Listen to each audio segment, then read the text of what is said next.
হে আল্লাহ, এই মানুষগুলাকে রক্ষা করেন। উপকূলীয় জেলা দ্বীপ জেলার ভোলার অবস্থা ইতিমধ্যে আপনারা দেখতে পাচ্ছেন।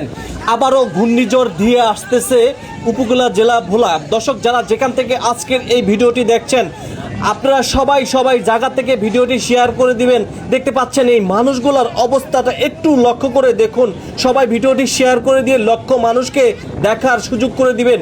ঘূর্ণিঝড়ে অস্থিরতা হচ্ছে দ্বীপ জেলার ভোলার অসংখ্য শত মানুষরা। এই মুহূর্তে যে জায়গাতে আপনাদেরকে দেখানোর চেষ্টা করছি, এটি হচ্ছে দ্বীপ জেলার ভোলার ইলিশা ফেরিঘাটের অবস্থা আপনাদেরকে দেখানোর চেষ্টা করছি। দেখতে থাকুন।